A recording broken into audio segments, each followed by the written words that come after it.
오늘 함께 보실 말씀은 지난 시간 읽었던 말씀을 중복하게 읽길 모해서요. 출애굽기 31장 1절로부터 11절까지 출애굽기 31장 1절로부터 11절 말씀까지 우리 본문의 말씀을 같이 읽기를 원합니다. 출애굽기 31장 1절부터 11절까지 같이 봉독할까요? 시작. 여호와께서 모세에게 말씀하여 이르시되 내가 유다 지파 홀의 손자여 우리의 아들인 부사레를 지명하여 부르고 하나님의 영을 그에게 충만하게 하여 지혜와 총명과 지식과 여러 가지 체조로 정교한 일을 연구하여 금과 은과 노소로 만들게 하며 보석을 깎아 물리며 여러 가지 기술로 나무를 새겨 만들게 하리라. 내가 또 단 지파 아사이사막의 아들 오홀리압을 세워 그와 함께하게 하며 지혜로운 마음이 있는 모든 자에게 내가 지혜를 주어 그들이 내게 명령한 것을 다 만들게 할지니 곧 해막과 증거계와 그 위에 속죄소와 해막의 모든 기구와 상과 그 기구와 순금 금잔대와 그 모든 기구와 분향단과 번제단과 그 모든 기구와 물두멍과 그 받침대 제작질을 행할 때에 입는 정교하게 짠 의복 곧 제사장 아론의 성의와 그의 아들들의 옷과 관유와 성소의 향기로운 향이라. 무릇 내가 내게 명령한 대로 그들이 만들지니라. 아멘.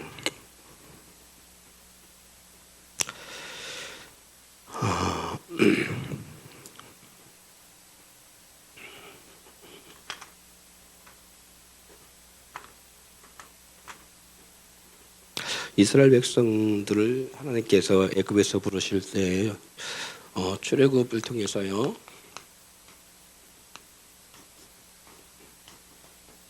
출애굽과 그리고 홍해 바다 사건이죠. 홍해 바다에서 그들을 이끌어내셔서 광야로 인도하십니다. 광야로 인도하셔서 그리고 광야에서 몇 년 동안 살게 하시죠? 그렇죠. 40년. 40년을 살면서 이들이 광야에서 한 것이 뭐냐? 이들이 광야에서 한 것이 바로 성막 건축과 그리고 제사입니다. 성막 건축하는 일과 제사하는 일을 감당하게 하시는 역사를 볼 수 있습니다. 그래서 광야 40년은 이들로 하여금 성막의 일과 그리고 제사의 일을 통한 그 사역을 감당하게 하신 하나님이 이스라엘 백성을 출애굽의 홍해 바다를 건너 광야길을 가게 하신 이후의 역사가 바로 이 모습이에요. 그러면 이거와 동일하게 주어진 것이 우리 가운데는 무엇이냐? 바로 예수 그리스도를 통해서 우리를 구원하시죠. 근데 어디서 구원하셨어요? 출애굽 받으시 우리를 마귀의 종된 자리에서 우리를 불러내셔서 우리 하여금 이스라엘 백성이 홍해 바다를 건너게 하신 것처럼 우리 가운데 어떤 역사였어요? 물과 그리고 성령을 통한 세례. 이 바다 홍해 바다가 바로 그런 의미의 모습이라겠죠. 그래서 히브리인이라고 말할 때 히브리인이라는 의미 속에는 강을 건넜다 그 뜻이죠. 강을 건너온 자. 그 뜻에서 히브리 민족이라고 하는 원어가 의미가 붙었는데 그것처럼 강을 건넌다는 것을 말하는 거예요. 그러면 강을 건넌다는 의미는 물을 통과한다 그 말이죠. 그럼 물을 통과한 의미 속에가 뭐가 있냐면 세례라는 게 있어요. 그래서 애굽에서 나온 이스라엘 백성들의 홍해 바다를 통해서 물을 통과했어요. 그래서 모든 죄악 그리고 모든 대적자들은 물에 수장시키시고 그 물 속에서 이스라엘 백성을 건져서 그들을 구원하시 인도하셔서 광야길로 걷게 하셨어요. 그리고 광야를 통과한 이스라엘 백성들에게 약속의 땅 가나안에 이르게 할 때에 그들로 하여금 또 한 번 물을 건너가시지요. 그 물은 어느 강이죠? 요단강을 건너가십니다. 그리고 요단강을 건넌 이후에 길갈에서 바로 강 건너편에서 할례를 받게 하십니다.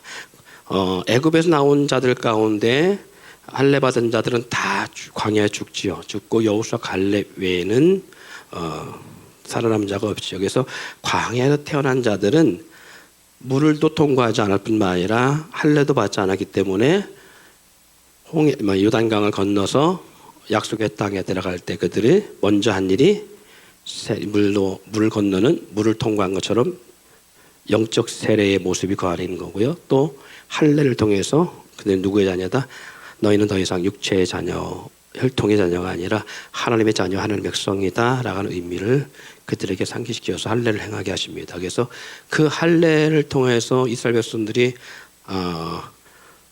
할례가 이루어지고 다 나아서 건장하게 회복할 때까지 주변의 모든 근동에 있는 족속들을 두렵게 함으로 이스라엘 백성들을 침노하지 못하게 하신 역사를 만들어야지. 이게 하나님의 역사죠.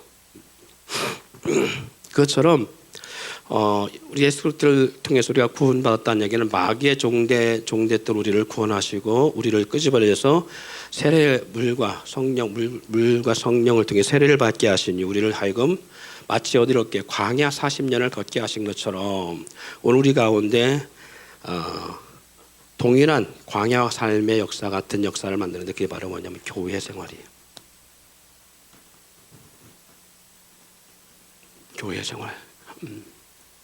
교회 생활을 통과하게 하십니다. 자, 광야 40년을 겪은 이후에 들어간 곳이 어디냐면 바로 가나안이잖아요.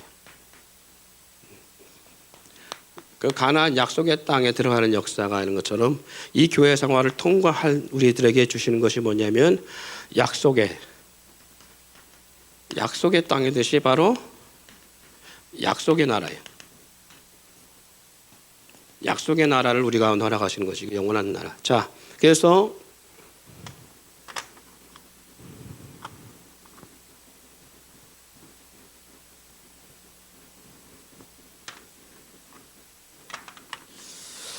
한번 보실래요? 신명기 6장 10절로 11절 말씀.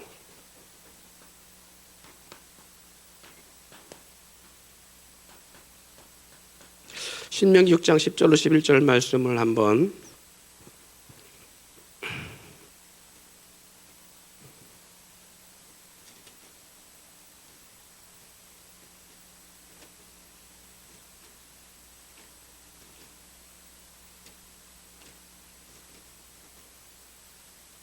읽어봅시다. 시작.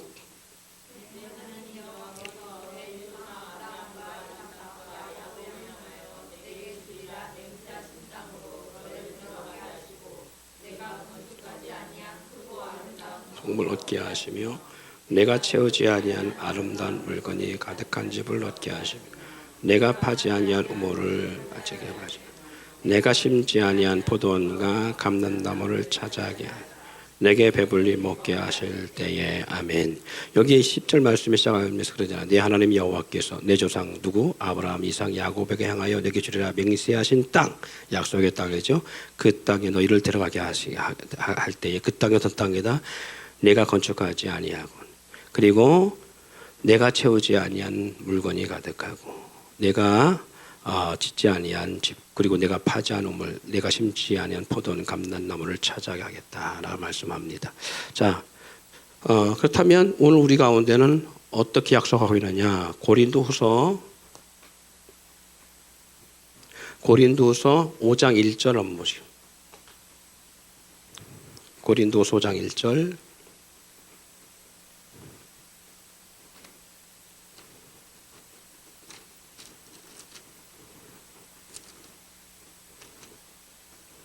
자, 5장 1절 같이 한번 읽어볼까요? 시작. 만일 땅에 있는 우리의 장막집이 무너지면 하나님께서 지으신 집 곧 손으로 지은 것이 아니요 하늘에는 영원한 집이 우리에게 있는 줄을 아느니라. 아멘. 자, 주님이 재림 이후에도 주어질 수 있지만 또 뭐라고 하느냐? 우리의 장막집이 무너지면 그 말씀할 때 우리 개인적인 종말이죠. 개인적인 종말 이후에 주어지는 것이 뭐냐? 하늘에 있는 영원한 집을 우리에게 줄 것인데 그것은 우리가 지은 것이 아니라 하나님께서 친히 지으신 것이다 라고 말씀하고 있습니다. 그러니까 이 과정이 똑같아요.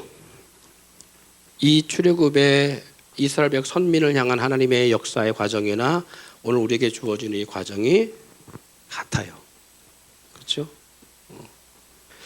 그들에게 할례를 행하신 것처럼 예수 그리스도의 십자가의 구속을 통해서 우리는 더 이상 누구의 자녀가 아닌 육신의 혈통의 자녀를 넘어서 예수 그리스도와 함께 주님과 형제가 되어질 수 있는, 하나님을 아버지라 부를 수 있는 특권이 십자가의 영적 할례를 통해 주어지고 있다는 거죠. 예, 같아요. 그러면 이 땅은 그냥 거저 주어지느냐? 아니잖아요. 광야 40년을 통과해야 주어지는 거예요. 약속의 땅이 그냥 주어진 것이 아니라 열흘이면 갈 수 있는 길을 광야 40년을 통과해서 주어지는 거예요. 그러면 광야 40년 동안에 한 일이 뭐냐? 성막 축조하는 일과 제사하는 일. 좀 더 디테일하게 구체적으로 좀 설명을 드리면 성막을 건축하고 성막 중심한 삶을 살고, 그리고 제사 예배 중심한 삶이 되어지고, 그리고 그들로 하여금 광야 40년 동안은 여호와 입에서 나오는 말씀으로 살게 하기 위해서 하나님의 말씀 중심한 삶을 살게 하고 있다는 거예요. 그래서 신명기서 5장인가요?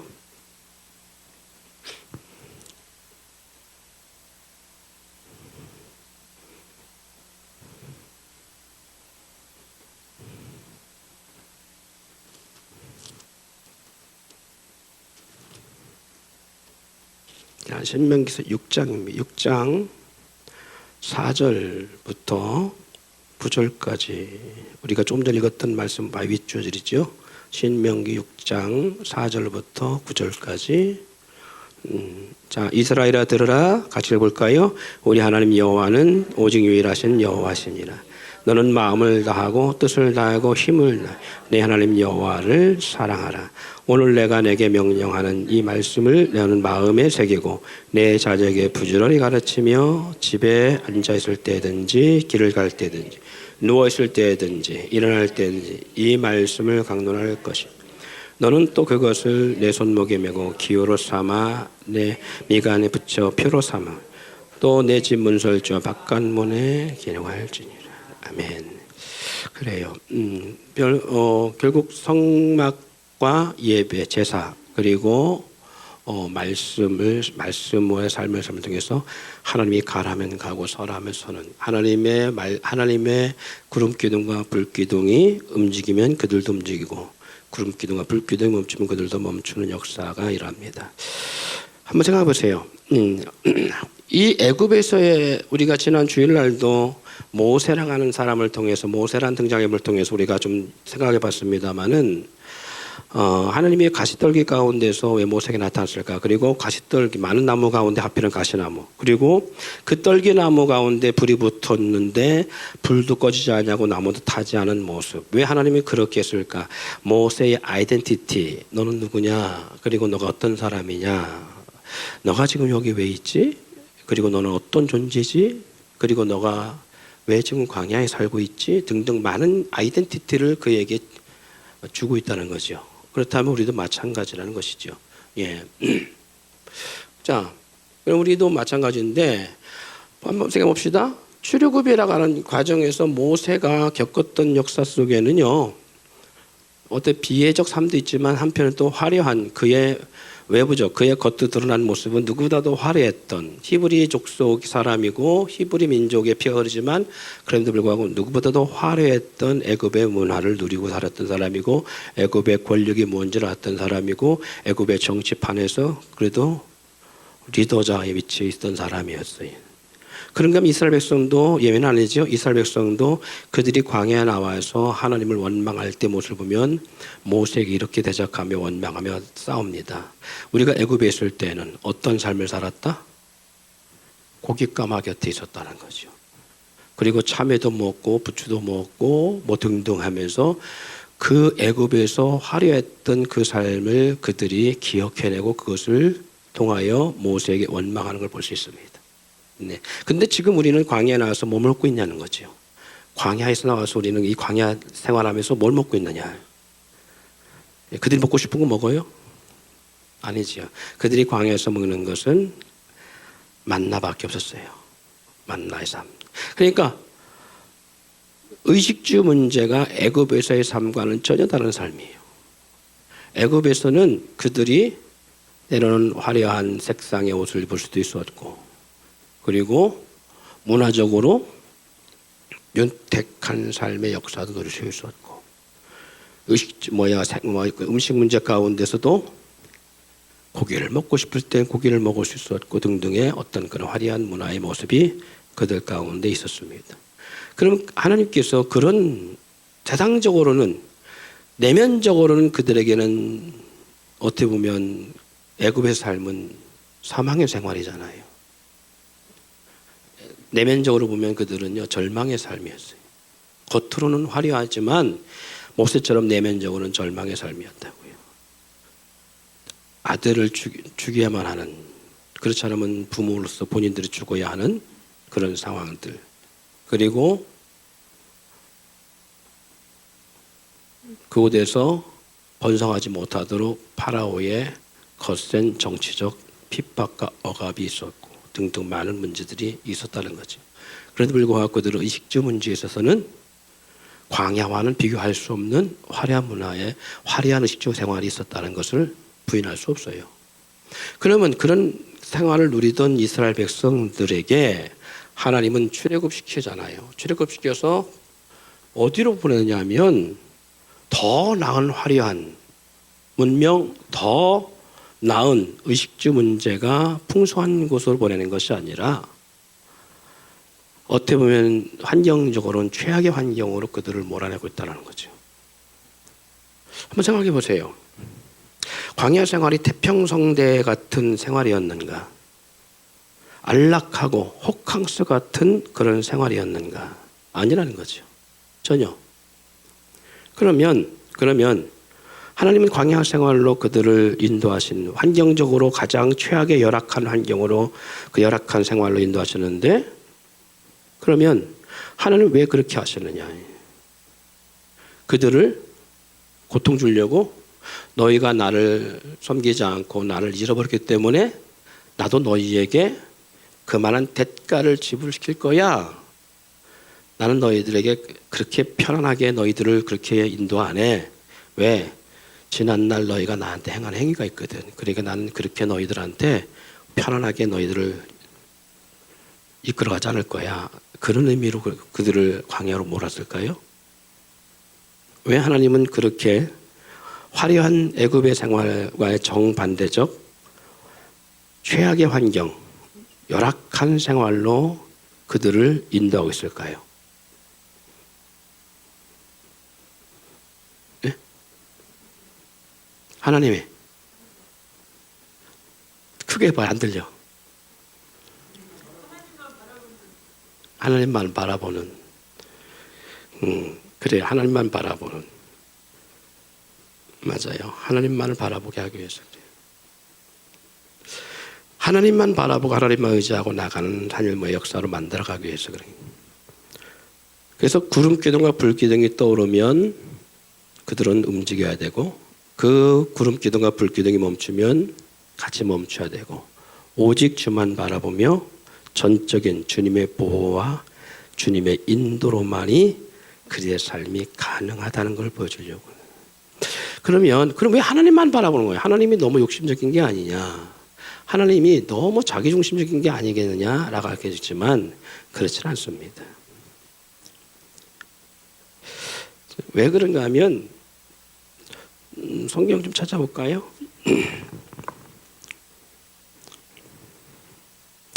우선 신명기 8장으로 넘어가 보세요. 8장 15절 16절.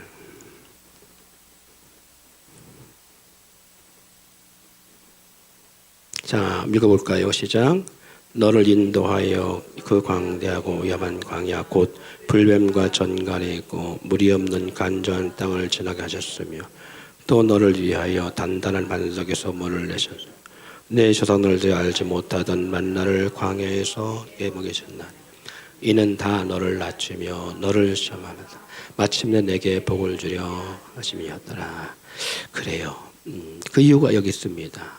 최악의 전갈과 불뱀이 있는, 환경적으로는 최악의 환경의 삶으로 그들을 이끌어 가셨는데, 그들에게 고통 주려고, 그들에게 절망을 주려고, 그들을 광야에서 다 쓸어버리려고? 아니요.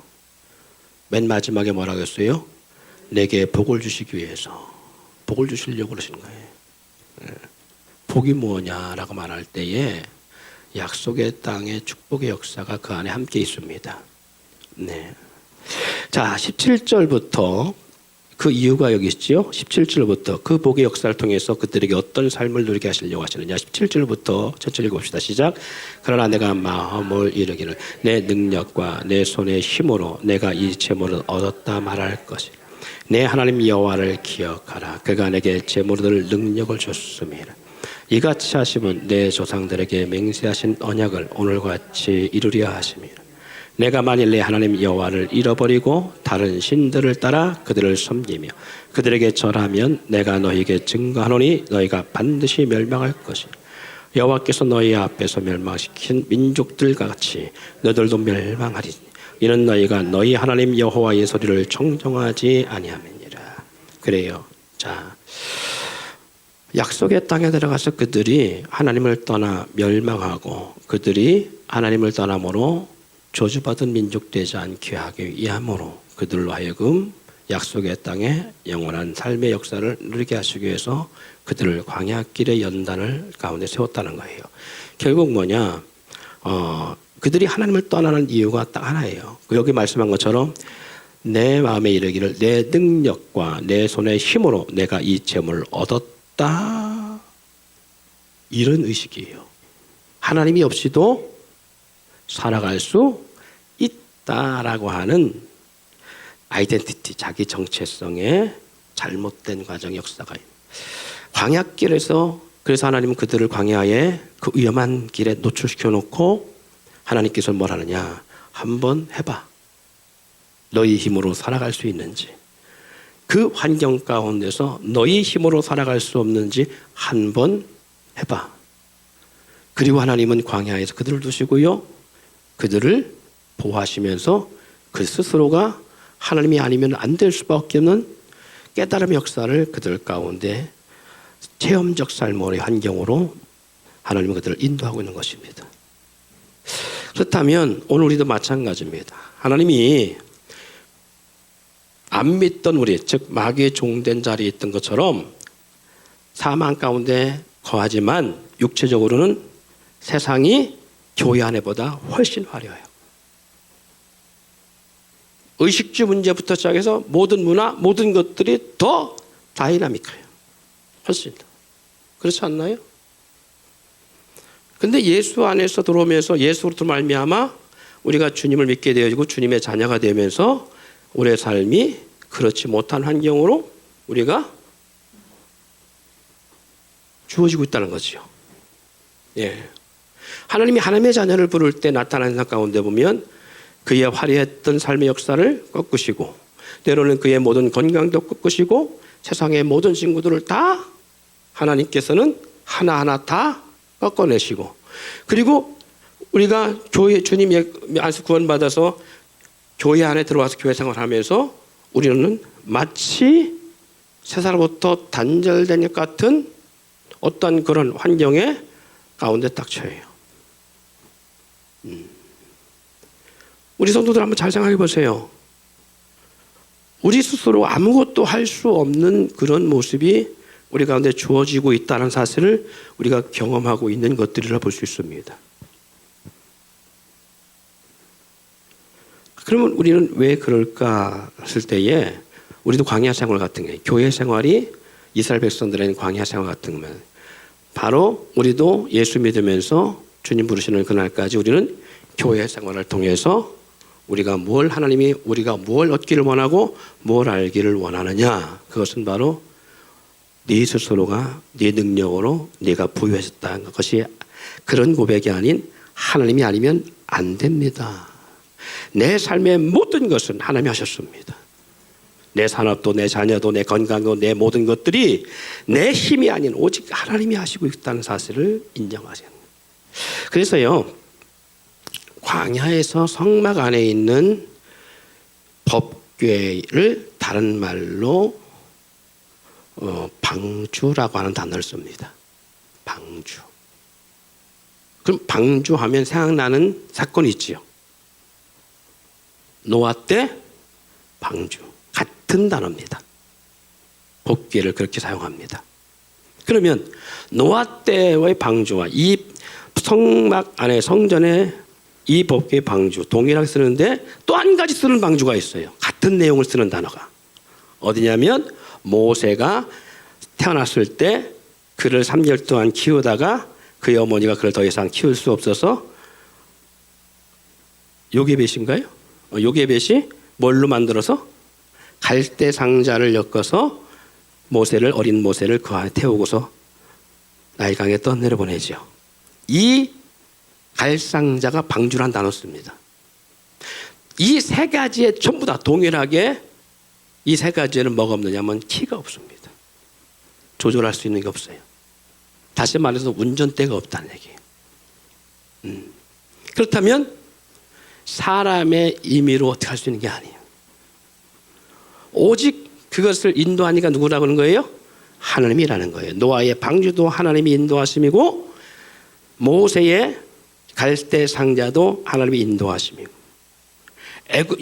광야에서 이스라엘 백성들과 함께하고 있는 이 성막도 하나님의 역사하심이야. 오직 하나님의 역사만이 가능한 거예요. 그래서 열흘이면 갈 수 있는 약속의 땅을 40일을 돌린 이유가 바로 여기 있어요. 우리 신앙생활 마찬가지입니다. 예수 믿으면 구원받으면 되지. 굳이 교회 생활이 왜 필요해? 왜 필요할까요? 바로 이 약속의 땅에 우리로 하여금 이 약속에 허락된 약속의 땅에 들어가게 하기 위함이에요. 이 약속의 땅. 근데 광야 생활을 통해서 많이 들어갈 수 있었잖아요. 광야 생활을 하나님께서 그렇지 않으면 뭐 들어갈 수가 없는 상황이잖아요. 그럼 그것에 산 게 뭐냐면 바로 성막 건축하는 일, 그리고 성막 중심한 생활, 그리고 제사하는 일. 그럼 오늘날 우리 가운데는 뭐예요? 교회 생활이. 교회 생활이 바로 성전 건축이에요. 그리고 예배예요. 성전 건축과 성막 건축과 똑같은 거죠. 성전 건축, 예배예요. 예배 생활이에요. 말씀 중심한 삶이에요. 모세를 중심했듯이 주의 종을 중심한 삶의 역사가 같이 동일하게 나타납니다. 그리고 여기서 하신 말씀이 이 광야 40년을 통과하여 주어지는 역사의 약속의 그런 기업의 역사를 허락하고 있다는 것을 볼 수 있습니다. 자, 광야 생활만이 아니라 바로 아까 방주의 얘기도 했습니다만은 방주 생활도 그들은 호강서가 아니었지요. 방주 생활 속에서 그들이 1년 넘게 생활했던 그 방주 생활도 그들은 안락한 생활이 아니고 어떠한 정말 태평성대 같은 그런 환경의 삶이 아니지요. 예, 지옥 같은 삶이었겠지요. 근데 그걸 통과해야만이 새하늘과 새 땅이 주어지는 것처럼 심판 위에 주어질 새로운 세계가 노아와 그 가족들에게 주어진 것처럼 우리도 마찬가지입니다. 하나님이 교회 생활을 하게 하는 것은 바로 성전 건축. 이 성전 건축이라고 말하면 오늘 우리에게 성전 건축은 공동체의 연합이겠죠. 예, 공동체의 부흥이겠죠. 예, 그러면 이 공동체가 날마다 더해져 가는 것, 초대교회처럼 예루살렘 공동체처럼 그 구원받는 자들이 날마다 더해가는 그 역사, 그것을 우리가 이루어가기 위함이에요. 그리고 예배 중심한 삶을 통해서 하나님 중심한 삶을 살아가게 하는 거고, 하나님이 가라면 가고 서라면 설 수 있는 그런 삶을 우리가 살아가게 하기 위한 하나님의 전적 역사입니다. 자, 신명기 9장 5절 한번 볼까요?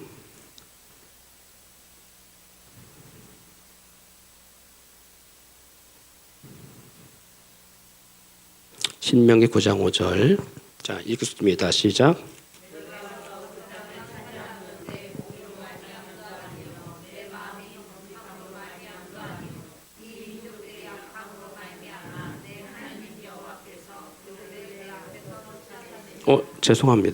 죄송합니다. 9장 5절이 아니네요. 29장 5절인데 죄송해요. 29장 5절.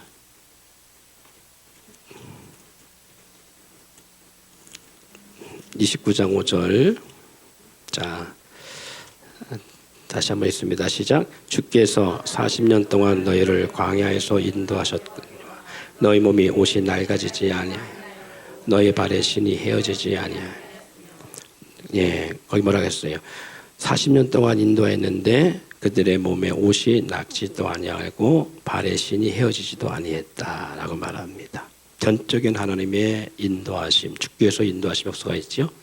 이것을 어떻게 보면 달리 보면요, 옷이 낡아지지 아니했다라는 것은 어떻게 보면 건조한 땅이기 때문에 그럴 수 있어요. 건조한 땅이기 때문에 그들이 입은 것은 가죽 옷들이니까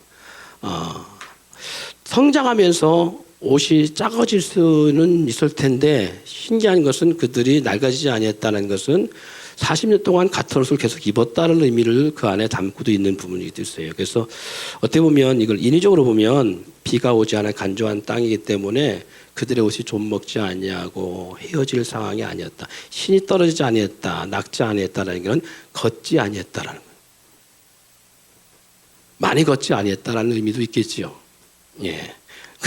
많이 들어보니까 그럴 수도 있겠어요. 왜냐하면 열흘이면 갈 수 있는 길이잖아요. 근데 40년을 갔으니까 얼마나 갔겠어? 얼마나 걸었겠어? 결국 이들에게 하나님 보는 건 뭐냐면 그들에게 옷이 의복이나 신이 떨어지지 아니하고 옷이 낡지 아니하고 헤어지지 아니하고 이런 역사들은 결국은 이들이 광야에서 한 게 아무것도 없다는 얘기예요. 아무것도 오직 뭐만 했다는 얘기예요? 뭐가 중심한? 성막 중심한, 성막 걱정하고 성막 중심한, 그리고 예배, 제사 중심, 오늘날 말하면 예배 중심한 삶밖에 살지 않다. 그 중심이었다는 거예요. 그게 그들이 먹고 살기 위해서 일을 하고 막 이게 아니라 오직 하나님의 중심한 삶, 주님만 바라보는 삶, 주님과 동행하는 삶만을 살았다는 의미도 그 안에 내포되어 있습니다. 그런데 어쨌든 하나님이 그들을 그렇게 보호하셨다는 것이고요. 그리고 전갈과 불뱀이 있는 그 광야에서 해를 당치 아니하도록 하나님 전적인 역사가 있었다라는 것, 그것은 부인할 수 없는 것이겠지요. 예.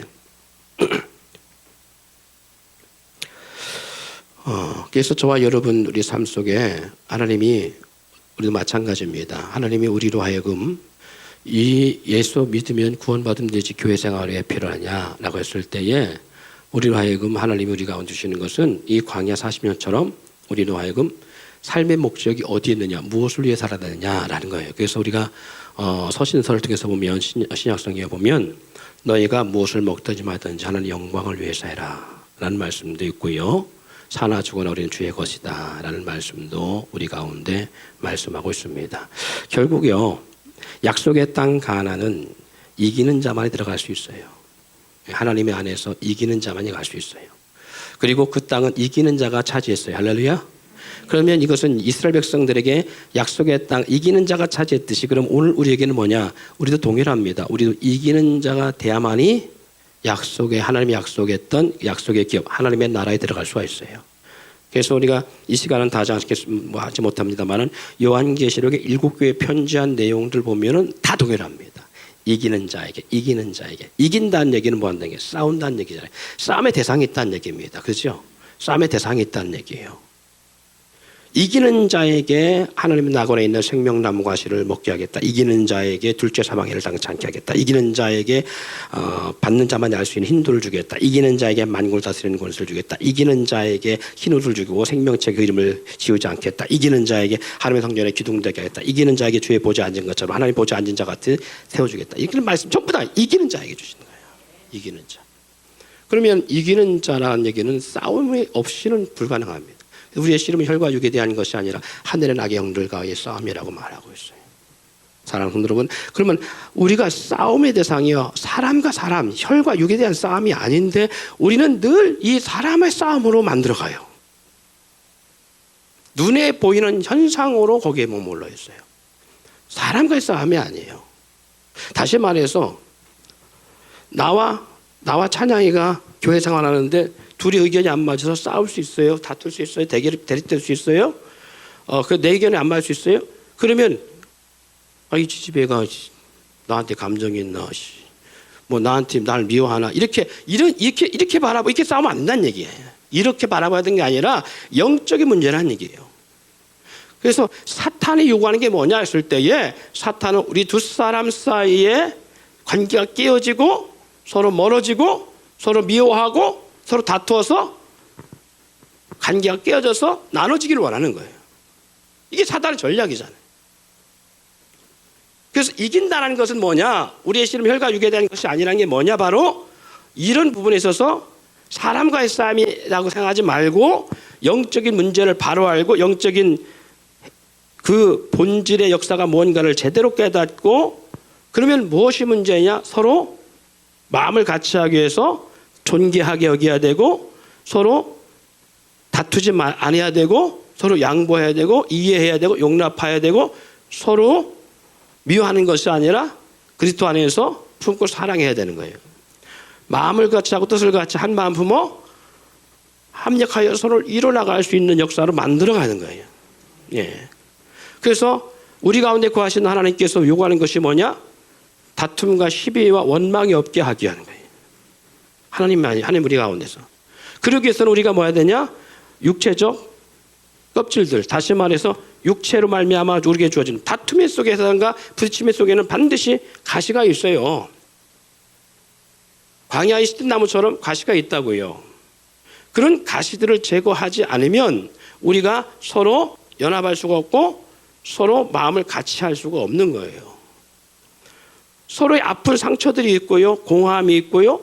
시든나무의 인성의 모습들이 있잖아요. 그런 모습들이 우리 가운데 있다고요. 그럼 우리는 그것을 용납하고 상대를 위해서로 기도하며 어떤 삶의 역사로? 성령의 열매 맺는 삶의 역사로 공동체가 그렇게 만들어요. 이게 바로 뭐냐면 성전 건축이에요. 예. 구약에서 광야에서는 성막을 건축하기 위해서 그 껍질이 단단한 나무, 가시가 잔뜩 있는 그 나무를 취하여서 성막의 주재료로 만들어가 하나님의 성막의 성물로 세워갔던 것처럼 하나님 이 시대의 교회는 뭐냐? 건물이 아니고 공동체예요.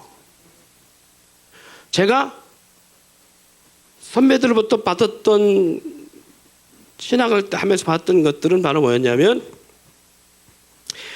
교회 부흥이 뭐냐라고 했을 때 숫자적이었어요. 그래서 목사 한 수를 빨리 받고 이 숫자적 부흥 역사, 이게 개척이고 이게 교회의 모습이라고 생각했고요. 그게 성전이라고 생각한 거예요, 그냥. 많은 목회자들이 그리고 많은 신학생들도 이 길을 가요.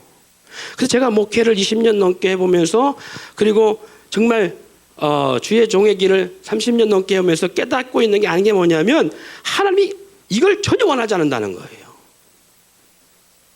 예를 들어서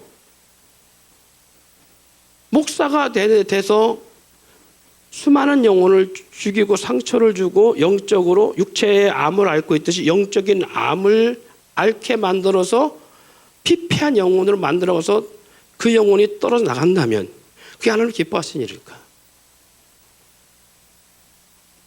하나님 목회자를 세운 것은 목사 혼자를 위한 것이 아니고 목사에 만족된 어떤 목표를 이루어가기 위해서만 하나님 세우는 건 아니거든요.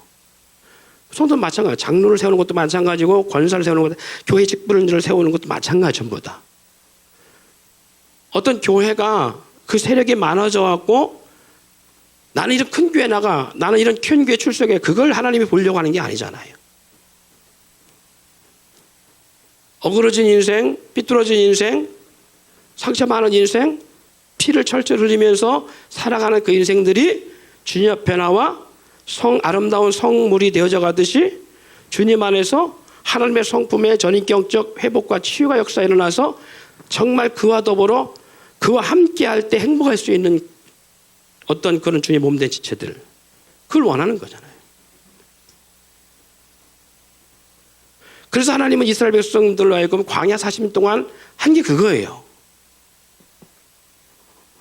광야 40년 동안 성막을 건축하는, 표면적으로 그렇지만 영적으로는 뭐냐, 그들에게 광야 40년 동안 서로 원망하고 시비하고 갈등하고 대적하고 서로 뭐 정말 자기 잘난 맛으로 살아가고 뭐 이런 뭐 정말 오합지졸의 이들의 삶을 하여금 철저하게 깨뜨리고 철저하게 무너뜨려서 그들로 하여금 하나의 아름다운 선민 공동체를 만드는 거예요.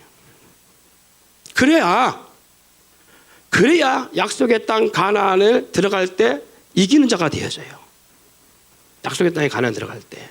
그래야 홍해 바닷가에서는 그들이 원망과 불평 속에 낙심한 밤이 맞도록 울고불고 정말 방송되고 하는 역사가 있었고 그 홍해의 엄청난 기적 역사를 경험하고서도 3일간 길 사이에 그들이 원망하며 물이 없다고 원망하고 모세를 대적하고 또 얼마 가지 못해서 그들이 또 모세와 대적하는 일들, 그리고 왜 아론이 우리의 가운데 대제사장이 되어야 되냐 등등 수많은 대적이 있었어요. 수많은. 날마다 다툼이었어요. 이게 40년의 전반 거의 3분의 1 이상이 다예요. 그리고 그 이후부터 그 모든 대적자들이 광야에서 다 하나님의 심판을 받아 죽게 되어지고 하는 역사들이 있고 나서부터는 이들이 연합하기 시작합니다. 그래서 어떻게 하냐? 모세가 가자 하면 가고 서자 하면 서고. 그래서 요단강 앞에서 모세가 놓고 모세의 뒤를 이은 눈의 아들 여호수아가 제사장들은 법궤를 메고 요단을 밟으라 했을 때에 요단물이 창이람에도 불구하고 믿음의 역사를 만들어내요.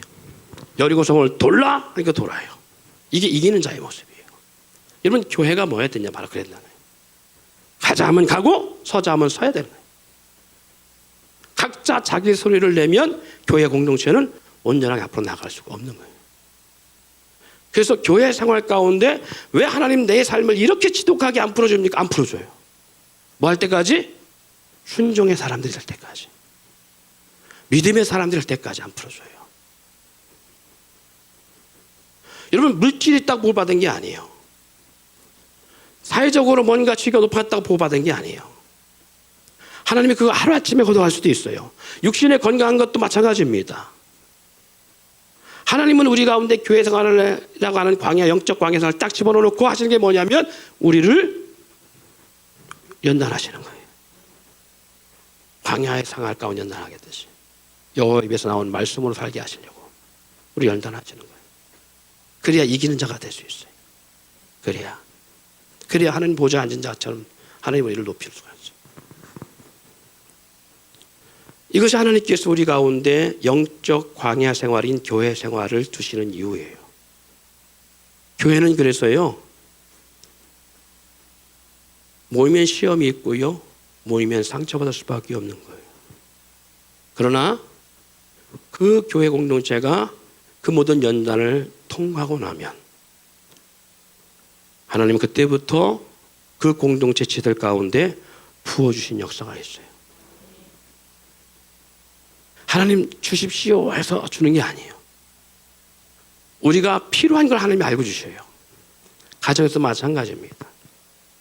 자녀들이 부모 말씀에 순종하고 잘 따라오면요, 부모들은 그 자녀들이 아빠 나 뭐 필요해 말하지 않아도 너 뭐 필요한데?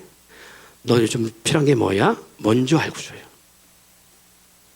근데 이놈의 자녀들이 양 날마다 형제간에 싸우고 말도 안 듣고 부모님 말도 안 듣고 하라는 건 안 하고 자기들 마음대로 하고 형이면 다야 동생은 평도 안 듣고 등등 막 다투고 무슨 뭘 시켜놓으면 제대로 하는 게 하나도 없고, 그러면 부모 입장에서는 주고 싶어도 주고자 하는 마음이 없어요.